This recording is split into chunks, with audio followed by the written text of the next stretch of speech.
to talk about. So we're going to start with the All Blacks and Wallabies, Bledisloe Test, which is the last round of this abridged rugby championship, but also the Bledisloe Test, which is its own special thing.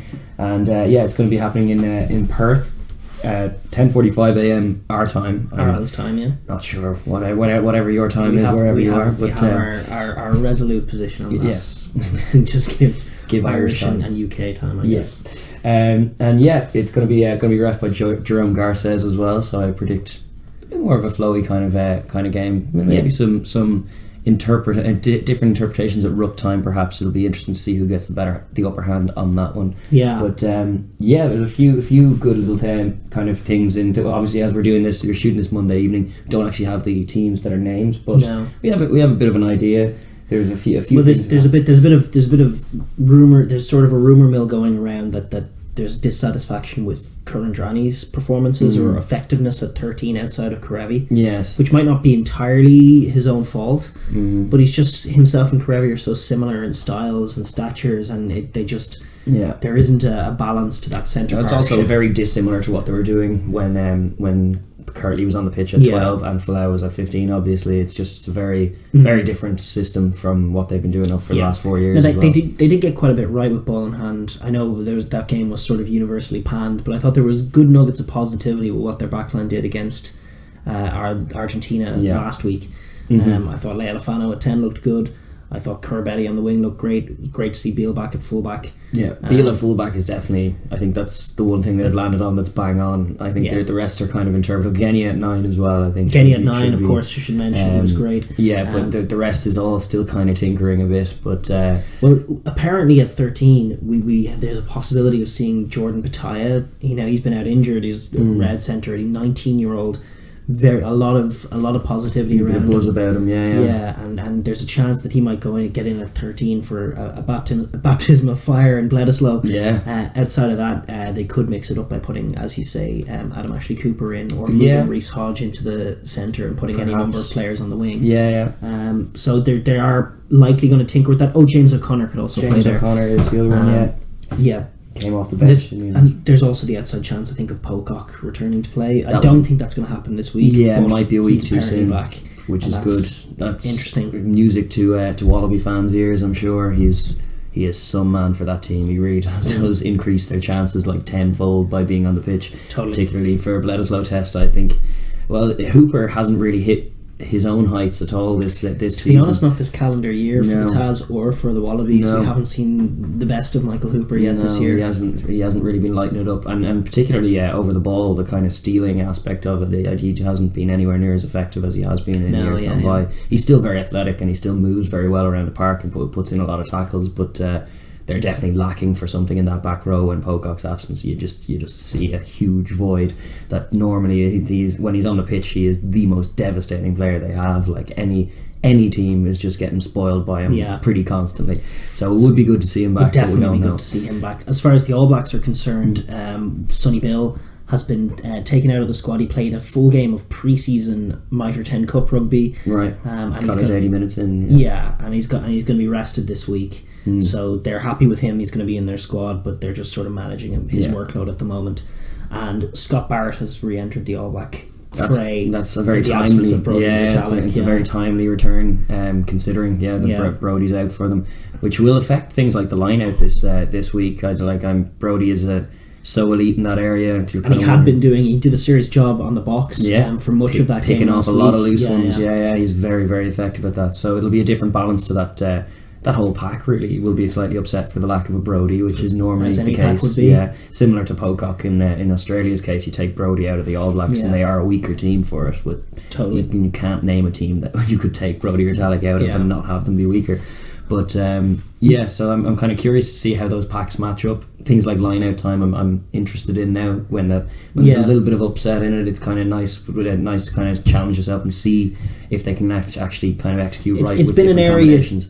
It's been an area of the line-out in particular and the scrum that the All Blacks have been very focused on. They've been really trying to get the fundamentals of their pack play and their set plays dead on. Yeah. And so they would hope that seamlessly enough the line out keeps on ticking. Yeah. Cody Taylor throwing in accurate darts. Scrum time will be interesting as well. I kind of back the All Blacks to get a little bit of nudge on, even though the Scott Seo is a very good scrummager, and he yeah. did another job on the Pumas. The Pumas, that was what I was going to say. Is just like last week they did look imperious against the Pumas, but the Pumas have serious problems at tight head, and they do. They just doesn't seem to be a solution coming very quickly. They can't really achieve parity in the first half when Figallo's on the field, and then he goes off and it's gone. Yeah. It's not a good picture. That's their own problem. That's on Argentina, but the scrum will be an interesting battle. I don't expect either side to really try and scrum for penalties either. I think they're just going to try and play off set piece. If someone gets the edge, they will. I mean, it's in the DNA of a lot of those Brumbies guys in that pack. True. It's going to be an avenue for success if Australia can get on top. And the All Blacks likewise are having a greater emphasis on set piece. That I think it's probably likely that nobody gets enough of an upper hand that it becomes a percentage play to sort of keep the ball in the scrum. Your reset play instead. Indeed, I think that's the most likely, is that they cancel each other out. Right. In terms of the Wallabies, what are they like? Obviously, the All Blacks are favourites for this game. What do the Wallabies need to do to even those odds somewhat? It's a curious picture. I mean, last week, in the contact where the All Blacks have been so strong on the other side of the ball in defence, the Wallabies were very sloppy. They were losing the ball. I remember there was one, Issa Naisarani took the ball into contact from number 8 at one point and got held up really sloppily. They got stripped of ball a few times. They didn't resource the offensive breakdown that well. All of that needs to be much more accurate from them. They need to be sharp in the contact area. Either win the contact, get down, present the ball well, keep it quick.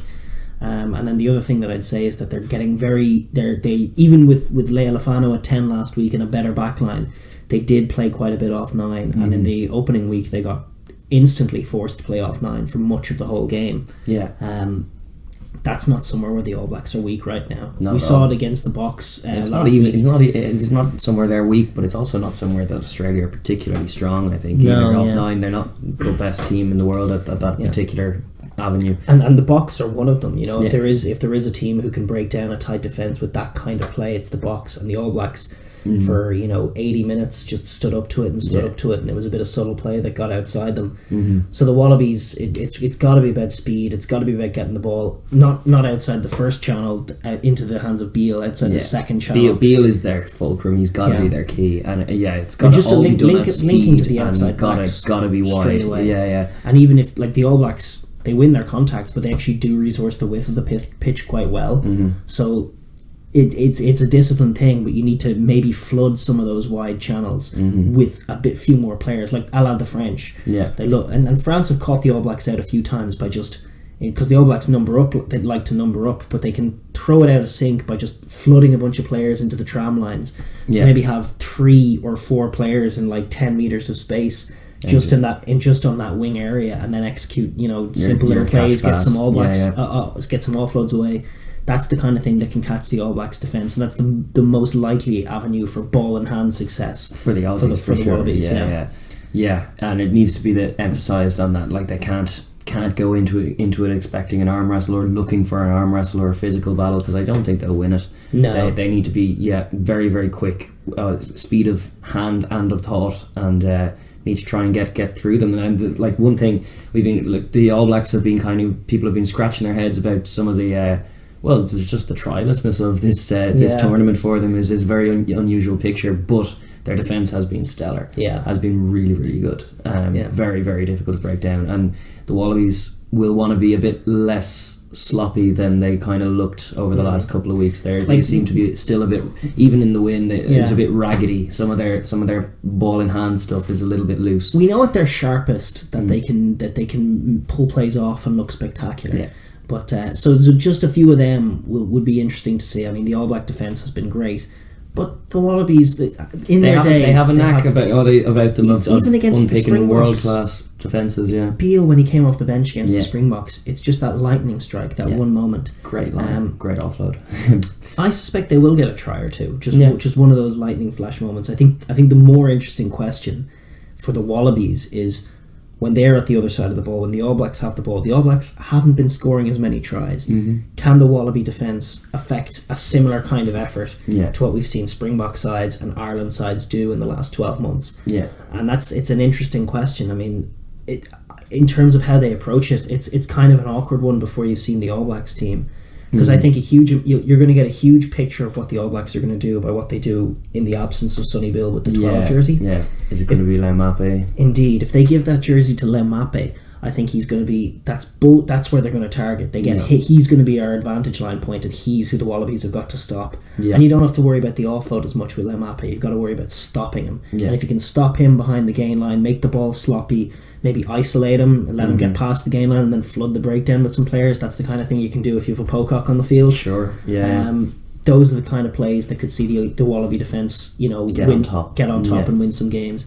If it's Anton Linnert-Brown and I'm not sure if Crotty's fit yet, I don't think so, but if it's Anton Linnert-Brown and Goodhue together, that has the potential to maybe be going a bit more wide, maybe trying to get the ball into the hands of Bodie at fullback and into those wide channels, in which case the Wallabies have got to be numbered up, disciplined, resourceful, and it's just got to be about a decent, effective line speed and making their tackles. Making the tackles. Numbering up and making the tackles. Too often, even the line speed can be lax, but there's some sloppy, not hitting sticks, kind of more like hit and fall off kind of tackles that do leak in, creep into this Wallaby side's game at moments that can mean absolute death, and has meant death against this All Black side before. Not to mention just that there's as good as the pack has been, like the likes of Adam Coleman, like they're really going to have a job in their hands just to quell the All Black forward machine that has been sort of crusadersing its way through a lot of these Wallaby players for some time. So it's an interesting defensive job for the Wallabies for sure. For sure, big challenge put down to them as well. Because you're right in saying with the All Blacks not having scored as much in this tournament, it'll be very disappointing signs if the Wallabies are the one side for whom it all clicks and then they're suddenly running in tries. That doesn't speak well of their defence. So that'll definitely be the focus for Cheika, who'll want to get that right. For what's interesting about this game, one of the things is that Steve Hansen talked about it talked about the Rugby Championship like it's the June series. After, and then granted this was after the 16-all draw wherein it fell out of the All Black hands, but he was saying we always thought about this as the June series, etc. But the the Bledisloe Test for this weekend, they've said they're going to pick their full team. They care a lot about this, and it's almost as though Bledisloe still in that sort of Australasian area, it has more of a hold than the Rugby Championship in terms of bragging rights. It means a lot more. I think Australians would say they'd prefer to win Bledisloe than a Rugby Championship, probably because they won a Rugby Championship more recently. And here we have the All Blacks and Steve Hansen saying something similar. So it's definitely there's no denying the rivalry's real. A real thing. And Bledisloe is a great thing. And to that end, the All Blacks obviously will know that they've retained the series if they win this week. What do you suppose they need to do to get the win here this week from the All Black perspective?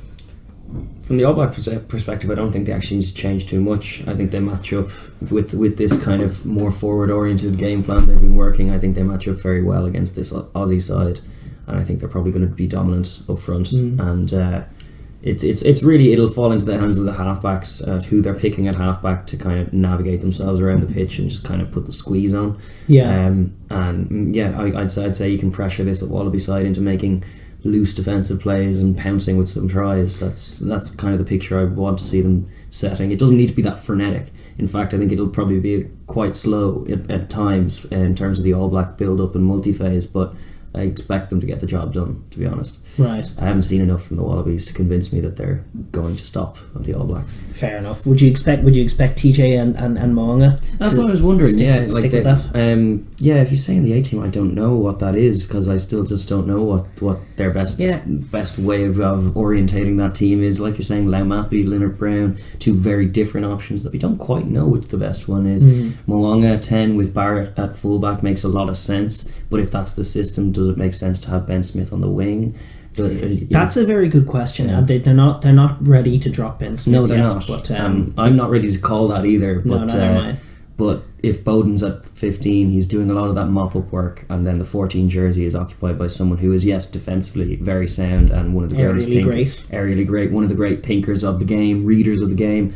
But he's also a few yards shy of what proper winger pace kind of is. More than a few, you'd say. Like, he'd get beaten in an open field by Quagga Smith. Probably would get beaten in a 100-metre sprint by Quagga Smith. And that's not quick enough, really. So there's those kinds of questions. Or do you just revert back and do Bowden at 10 and then have Ben Smith back at fullback? I think they have to trial for the World Cup in the big picture. I know they're in their mind is in Bledisloe, but for the big picture, I think they have to stick with the Barrett Monga thing. I think it's got great potential. I think Barrett as a 15 is just a find and a half because he can really excel. He's also a kind of a like for like change because they're missing obviously Damien McKenzie, and they're lacking so much for that. Like he was giving their attack a bit of snap. Exactly, yeah. And Bowden does something similar from 15. He kind of plays with ball in hand for sure. He's a similar kind of operator in the open space. So that does make a lot of sense, and it's plus if you're two of your foreign players in Moana and Barrett, you kind of want both of them on the pitch if you can. Totally, and you can mix it up. You can go to a kicking game. You can play some heads up footy. Mm-hmm. What I will say in advance of this weekend is I don't know what they're going to look like, if they're going to mix it up on the multi-phase, if they're going to be sharper. Mm-hmm. But for the last 2 years, they've been slowing down in terms of their play. Yeah. And we've been led to believe by some sort of in the media and the odd comment here and there that there's sort of a grand plan for them to stop rush defences, and they are going to click and attack, and the rust is going to wear off, and they're going to look a bit more like the All Blacks. Maybe. It hasn't looked like it. Yeah. This is a week to show it, and I think especially when you consider the fact that in the context of the Rugby Championship, that they need to pile pressure on South Africa will be playing later in the day. They just need to better that result. And the Springboks aren't necessarily good to beat the Pumas by 3 tries in Buenos Aires. Definitely. So a bonus point win against the Wallabies could very easily give them not just Bledisloe but the Rugby Championship, and they could steal it on the last day like they so very are used to. Yes. So I think it would be I think it would be a great game to unshackle the offense a little bit and see if it gels. Yeah. If it doesn't, if it's the same slow, marauding, forward oriented style, I can't see that changing between now and the World Cup. Yeah, well, there's an element of that. Like I there's all this kind of talk behind closed doors stuff, but what you're doing on the pitch, you have to put into practice what you intend to do anyway. Like there's no sense of just like, oh yeah, we'll do that on the night, you know, like we haven't done it in 4 years, but we'll do it on the night. Yeah, it's like, no, you need to be implementing these systems now, and that's why like the Six Nations was informative about all the Northern Hemisphere sides and the styles that they're going to try and bring to the World Cup. Similarly, the Rugby Championship as well. These are they are World Cup warm-up games in fact, but they're like, that's exactly it. They're shaping the team as they intend to go to the World Cup, and they're going to play with a similar style. Not to mention the fact that the All Black trend goes beyond just this tournament. It's a long one. So I'd be curious to see if they can put something together in offense. That said, I think they are going to be too strong for the Wallabies either way. Yes, whether they choose to do it up front or choose to do it out wide, I think there'll be scores there for them. Yeah, and more so than the Wallabies, because the Wallabies, I'd be surprised. I think maybe bar 1, possibly 2, bit of Beale magic or something. I think chances will be few and far between against this All Blacks defence. I think they're All Black defence has quietly been extremely impressive, so almost proficient. As good as the Bok defence. Yeah, amazing. And I just haven't seen that the Wallabies have looked loose by their own standards with ball in hand, and it's just, if it's a little bit static or the ball is going behind the runner instead of in front of him, it's like the All Blacks will shut you down if that's the case. So that said, before we move on, just mention too the potential game changer that the Perth factor could be. Perth is by far the best atmosphere that they get going over there. Yeah, I suspect there'll be a big crowd at NIB Stadium to welcome them. Yeah, a lot of Western Force jerseys. Yeah, hopefully, and looking forward to bringing the game out there. And that is the kind of thing that could be an X factor. It's just a galvanised crowd. Yeah, we didn't mention it. Well, we did at the top of it, but yes, obviously Australia at home, the Kiwis haven't travel. It levels the playing field. When the Wallabies have beaten the All Blacks, they have displayed, and they have in this cycle, they have displayed, focus and discipline, and that would be nice to see. Yeah, definitely. So it should be good. So I suppose we'll move on. Argentina. Thanks for watching the Overlap Rugby podcast. If you enjoyed that video, please like down below and subscribe for more videos, and please enter the comments section to join our conversation. Thanks.